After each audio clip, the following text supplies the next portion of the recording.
সালামের পর নূহ আলাইহিস সালাম পর্যন্ত লম্বা সময় অতিবাহিত হয়েছে, প্রায় 1200 বৎসর। সেই 1200 বৎসরের ভিতরে 600 বৎসর পর্যন্ত প্রায় যারা ছিল,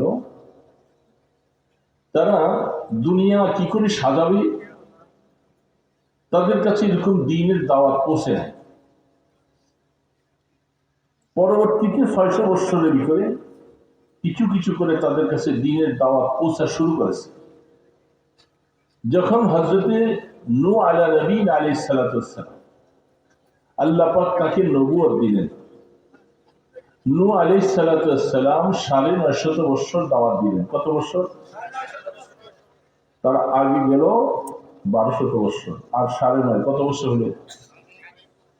2150 বৎসর চলছে। নূহ আলাইহিস সালাম 950 বৎসর দাওয়াত দিয়েছেন। মুসলমানের সংখ্যা মাত্র 40 জন। কতজন? কি বলেন, খুব বেশি?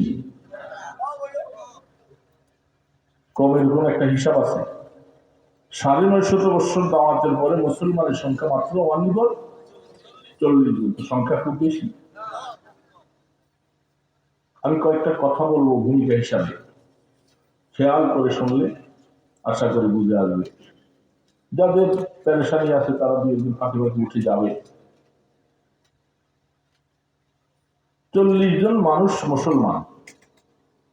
ওই জামানার মধ্যে এই 40 জন ছাড়া আর যত মানুষ আছে সকলেই তারা মূর্তি পূজারী। তারা কি পূজা করে? তারা মূর্তি পূজা। আল্লাহ সুবহানাহু ওয়া তাআলা তিনি চিন্তা করলেন, হে আমার পয়গম্বর নূহ, 40 জন মানুষ তোমার 950 বৎসরের দাওয়াতের ফসল। এর মানে হলো ওই জামানার মধ্যে যত মানুষ আছে শুধু মুসলমান হিসাবে 40 জন, আর যত মানুষ আছে এরা সবাই মূর্তি পূজারী, মুশরিক। যেহেতু তারা সকলেই মুশরিক, তারা ঈমান আনে নাই, আমি আল্লাহ পাকের ইলমে জানা আছে তারা পরবর্তীতে যারা আছে একজন আর ঈমান আনবে না। আল্লাহ পাকের ইলমে আছে না নাই? কি হবে না হবে সবকিছু আমার আল্লাহ জানেন কি জানেন না? আল্লাহ পাকের ইলমে এই 40 জন ছাড়া আর কেউ ঈমান আনবে না।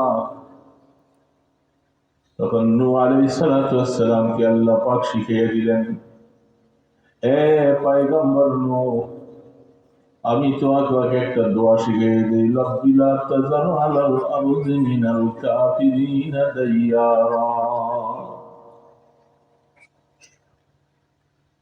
নূহ আপনি দোয়া করেন আল্লাহ পাকের কাছে, আল্লাহ যেহেতু এরা কেউ আর বেঁচে থাকবে না, এরা কেউ ঈমান আনবে না, আল্লাহ এদেরকে জমিনের মধ্যে বাঁচিয়ে থাকার আর অধিকার নাই। দোয়া করেন আপনার দোয়ার ফসলে আমি আল্লাহ সবাইকে শেষ করে দিব, তারপরে যারা থাকবে শুধু এরাই মুমিন আর মুসলমান থাকবে। নূহ আলাইহিস সালাম আল্লাহ পাকের কাছে দোয়া করলেন, আল্লাহ পাক তাদেরকে গজব দিয়ে হালাক করার সিদ্ধান্ত নিলেন। সিদ্ধান্তের জন্য কি ব্যবস্থাটা করলেন? ওয়াসনাইল ফুলকা বিআয়ুনিনা। এখানে কোরআন শরীফের মধ্যে ফুলকুন শব্দ আসছে। ফুলকু কিস্তিকে বলা হয়, নৌকাকে বলা হয়। কিস্তি নৌকাকে বলা হয়। আল্লাহ পাক বলছেন, নূহ আপনি আমার নিগরানিতে ফেরেশতাদের তত্ত্বাবধানে আপনি, আমরা অনেক সময় বলে থাকি তা নৌকা বানান, কোরআনের শব্দ হিসেবে আপনারা বলেন। আচ্ছা বলেন তো, আল্লাহ পাক বলছেন 40 জন মুসলমান মানুষকে উঠান, আর আপনার আমার সৃষ্টিজীবের মধ্যে প্রত্যেকটা জোড়া জোড়া যারা আছে এদেরকে এক জোড়া করে এই স্টিমারে জাহাজে উঠান।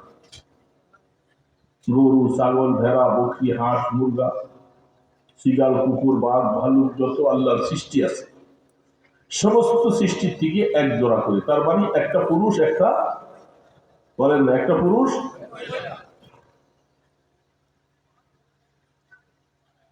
আল্লাহ পাকের এত সৃষ্টির মধ্যে এক জোড়া করে যদি এই জাহাজটার মধ্যে উঠাইতে হয়, এই জাহাজটা বলেন তো, এই আপনাদের এই জায়গাটার মতো এটুকু একটা জাহাজ হলেই কি সামাই হয়ে যাবে? কত বড় লাগবে? আল্লাহ পাকের সৃষ্টির সীমা নাই।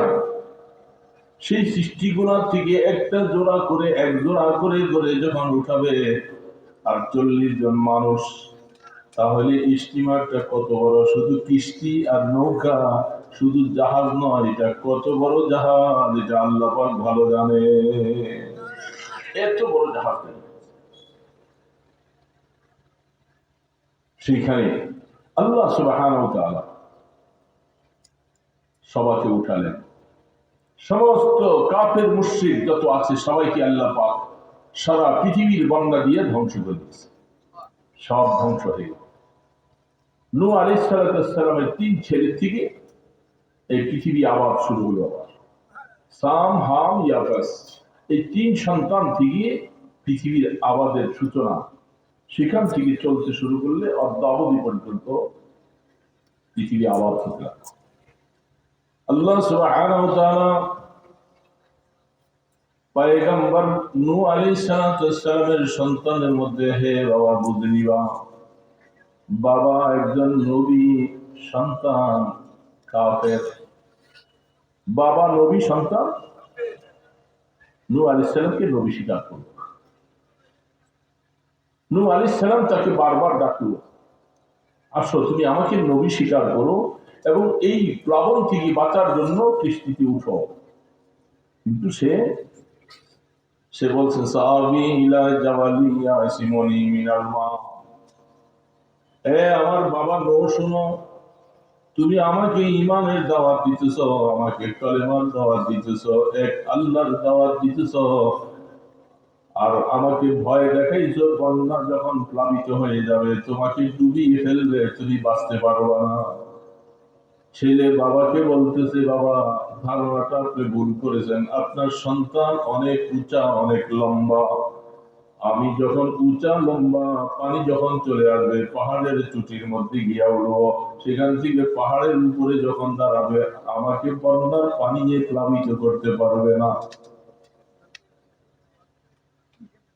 কোরআন বলতেছে সাবি ইলা জাবালি ইয়াসিমুনি মিনাল মা, আমি পানি থেকে বাঁধবো। পানিটা কে পাঠাইছে বলেন তো ভাই? একটু জোরে বলেন, কে? আল্লাহ পাক শব্দটা বললে সওয়াব হবে না গুনাহ হবে? এই যে মুখে দিয়ে আল্লাহ বলছেন, কত সওয়াব হবে। পানি পাঠাইছেন যে রব্বি আল্লাহ, সে আল্লাহর উপরে ঈমান আয়রা তো পাহাড়ের মধ্যে দেয়া তুমি বেঁচে যাইবা। সর্বশেষ অবস্থায় যখন পাহাড়ের মধ্যে উঠে গেল পানি, যখন সারা পৃথিবীটা প্লাবিত হয়ে যায়, সেখান থেকে তার সন্তান সে আর বাঁচতে পারলো না, পানির মধ্যে ডুবে শেষ হয়ে যায়।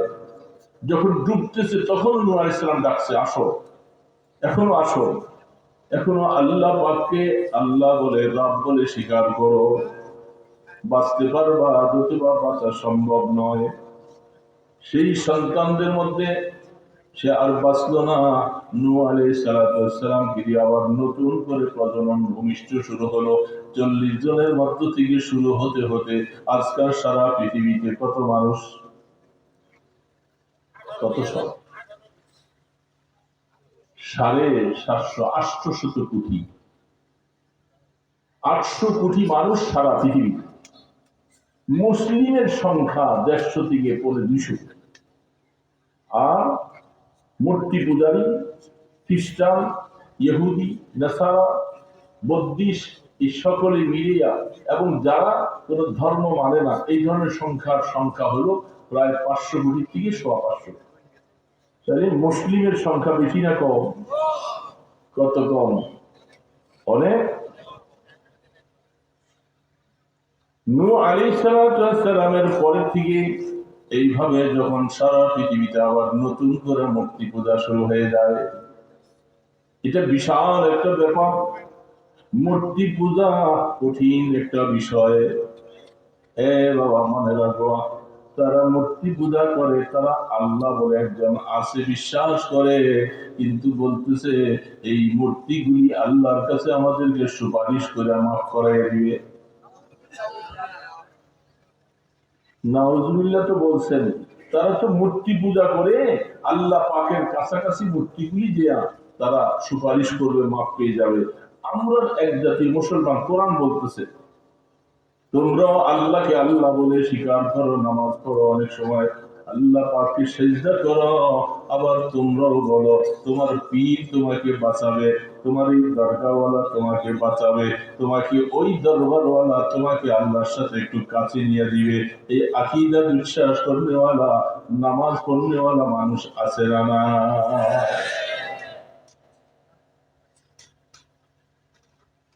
তাহলে ওদের মধ্যে আমাদের মধ্যে কি পার্থক্য, কি বেশ কম? এই জন্য ইমানদার মুসলমান, কষ্ট করে বসে আছো, সামান্য কয়েকটা কথা বলি বাবা শুনে নাও। ইমানটুকু বহু কষ্ট করে ধরে রাখা লাগে, ইমানটা যাইতে বেশি সময় লাগে না।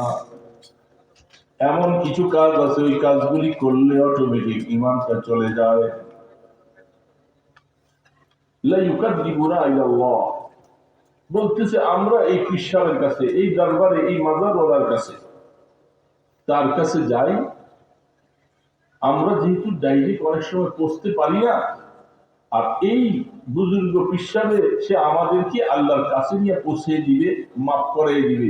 এই আকীদা পোষণ করে যারা কোনো মাজারওয়ালার কাছে যাবে, কোনো পীরের কাছে যাবে, কারো পায়ে সেজদা দিবে, সাথে সাথে তার ঈমানটা শেষে, তার ঈমান। তাহলে মুশরিকদের সাথে আর আমাদের বেশকম কোথায়?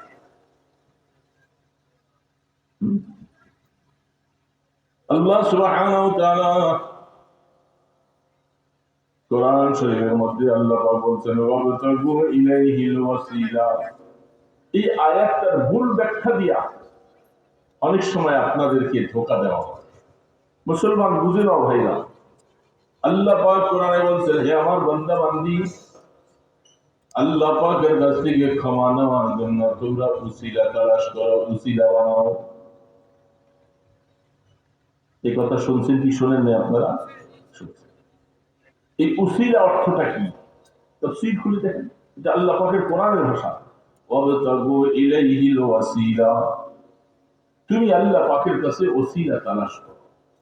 এই ওসিলা শব্দটা পাইয়া গোলমাল করে আল্লাহর কোরআনটাকে বিশ্লেষণ করতে গিয়ে উল্টা দিয়ে তারা ওসিলা বলে ওই পীর, ওই মাজার, ওই দরবেশ, তাকে তারা উসিলা মনে করে। যেহেতু আল্লাহ বলছে বেশরা পীর ফকিররা, বলে দেখছো কোরআনে তো আল্লাহ বলছে উসিলা তালাশ করতে। এইভাবে যারা তাফসীর করে আল্লাহর কোরআনটাকে ভুল ভাবে ব্যাখ্যা দেওয়া হলো। মনে রাখো, তাফসীর খুলে দেখো, আমার আল্লাহ পাক বলেন এইখানে উসিলা তালাশ করার মানে হলো ইবাদতটাই হলো সবচেয়ে বড় উসিলা। সবচেয়ে বড় উসিলা হলো ইবাদত। তুমি ইবাদতের মাধ্যমে তোমার গুনাহ মাফ করার জন্য ব্যবস্থা করো, আল্লাহ পাকের কাছে দরখাস্ত পেশ করো। এইটার কথাই আল্লাহ পাক বলছে ঈমানদারেরা আল্লাহর কাছ থেকে ক্ষমা পাওয়ার জন্য উসিলা তালাশ করো। এর মানে হলো ইবাদতটাকে সামনে পেশ করো। আল্লাহ এই ইবাদতের বিনিময়ে তোমার কাছে মাফ চাই। যেমনটা দেখেন, ফেরেশতারা যখন আল্লাহ পাকের কাছে, আল্লাহ পাক বলছিলেন সারা পৃথিবীটা, এই পৃথিবীর মধ্যে জিন্নাতকে আল্লাহ পাক বানিয়েছে। জিন জাতি এরা সবচেয়ে বেশি ফিতনা ফাসাদওয়ালা, দাঙ্গা হাঙ্গামা করনেওয়ালা, সবকিছু উল্টা করনেওয়ালা, তারা হলো ওই জিন্নাত। আল্লাহ পাক বলছে ফেরেশতারা এই সম্প্রদায় তারা আমার অবাধ্য হয়ে যায়, আমার কথা শোনে না। কাজ করো, তাদেরকে এই জমিন থেকে বিতাড়িত করে দাও, দূরে সরিয়ে দাও। ফেরেশতারা সমস্ত জিন্নাতকে সরাইছে। সরাই আল্লাহ পাক বলতেছেন ফেরেশতারা শোনো, আমি ভিন্ন একটা মখলুক বানাবো, একটা ভিন্ন জাতকে বানাবো। সেই জাতটা হলো আদম ইনসান, এবং তাদের মাধ্যমে আমি আল্লাহ প্রকাশ হব, এবং সেই লোকগুলিকে আমি আমার প্রতিনিধি খলিফা বানাবো, মানুষকে আমার প্রতিনিধি খলিফা। ফেরেশতারা বলতেছে আল্লাহ, আমরা আল্লাহর সন্তুষ্টির জন্য আমরা একটু চলে আসি। হ্যাঁ, আপনারা অবশ্যই অনেক সম্মানিত দামি মানুষ, কর্তব্যের খাতিরে এইভাবে বসতে বলতেছি, এটা মজলিসের আদব সৌন্দর্য। আল্লাহু আকবার। যাদের বুঝে আসছে আলহামদুলিল্লাহ চলে আসছে। এগুলোর উপরে আলোচনা করলো, অনেক আলোচনা। দূরে থাকার দ্বারা কি ফায়দা আর কাছে আসার দ্বারা কি লাভ। আলহামদুলিল্লাহ আলহামদুলিল্লাহ নাহমাদুহু ওয়া নাস্তাঈনুহু ওয়া নাস্তাগফিরুহ ওয়া নু'মিনু বিহি ওয়া নাতাওয়াক্কালু আলাইহি ونعوذ بالله من شرور أنفسنا ومن سيئات أعمالنا من يهده الله فلا مضل له ومن يضلل فلا هادي له ونشهد أن لا إله إلا الله وحده لا شريك له ونشهد أن سيدنا ومولانا محمدا عبده ورسوله أما بعد فأعوذ بالله من الشيطان الرجيم بسم الله الرحمن الرحيم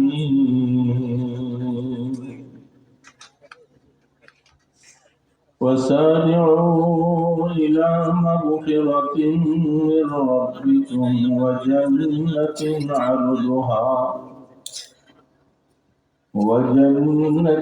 عرضها كعرض السماوات والأرض أعدت للمتقين قال رسول الله صلى الله عليه وسلم إن القلوب تصدع كما يصدع الحديد إذا أصابه الماء قيل يا رسول الله وما جلالها قال كثرة ذكر الموت وتلاوة القرآن أو كما قال النبي عليه الصلاة والسلام সকলের মহব্বতে দুরূদ শরীফ পড়ি। আল্লাহুম্মা সাল্লি আলা মুহাম্মাদ ওয়া আলা আলি মুহাম্মাদ কামা সাল্লাইতা আলা ইব্রাহিম ওয়া আলা আলি ইব্রাহিম ইন্নাকা হামিদুম মাজিদ। আল্লাহুম্মা বারিক আলা মুহাম্মাদ ওয়া আলা আলি মুহাম্মাদ كما باركت على إبراهيم وعلى آل إبراهيم إنك حميد مجيد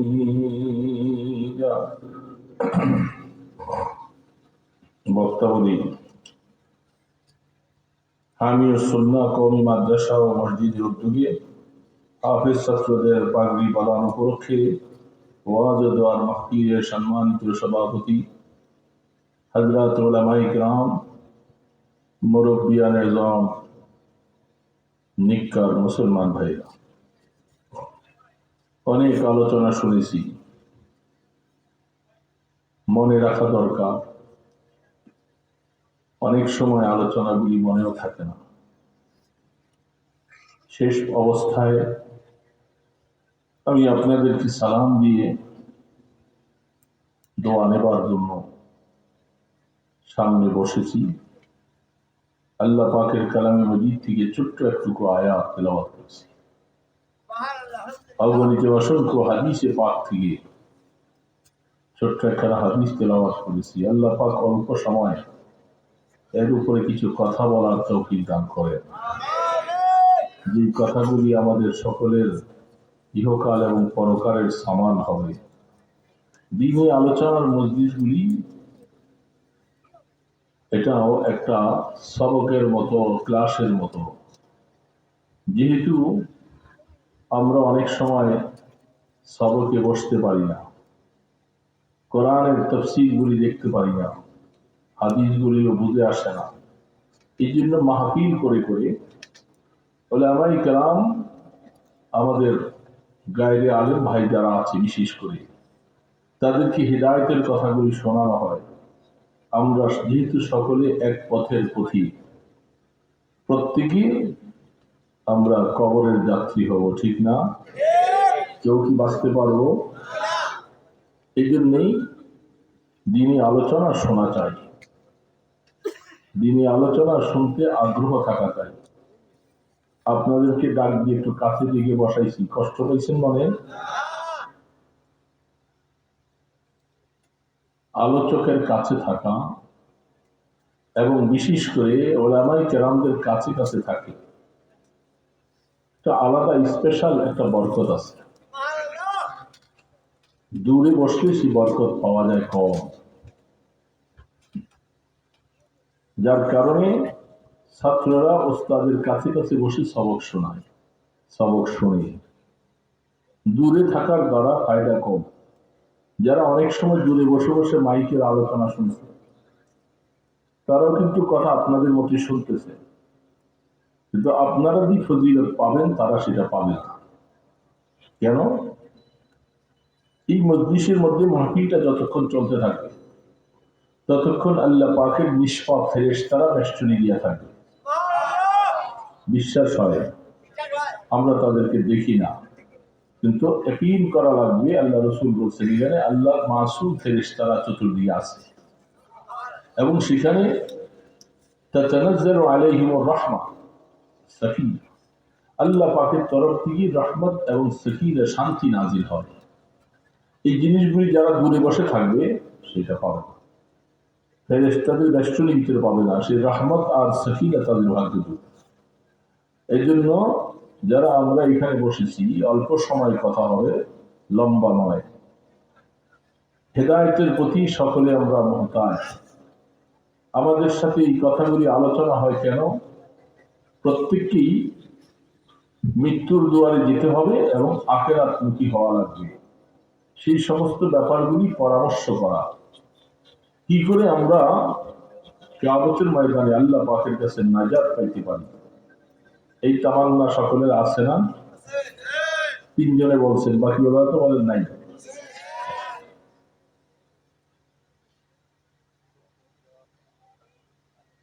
सद हजारा शुक्र तेरा आए मेरे परवरदिगार, सद हजारा शुक्र तेरा आए मेरे परवरदिगार, लुत्फ तेरा बेकरार शुक्र तेरा बेशुमार, जबान हमरा बज़िक्रे खुद कुशादी, दिल हमरा ज़ौक़ याद केशदादी।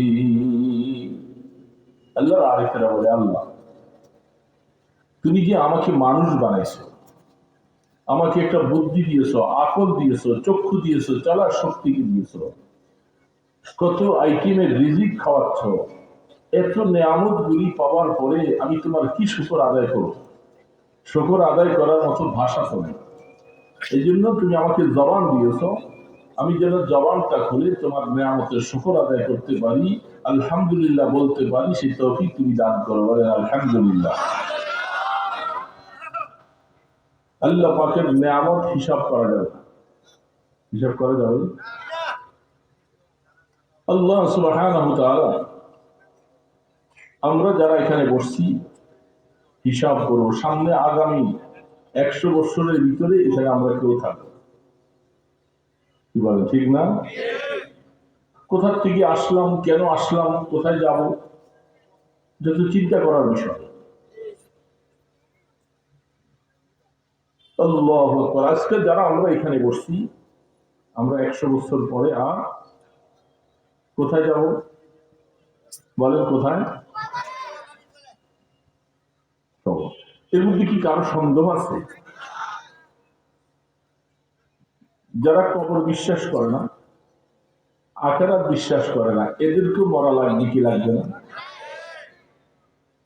দুনিয়ার অট্টালিকা যা কিছু সাজিয়েছে, একটাও কি থাকবে না সব শেষ হয়ে যাবে?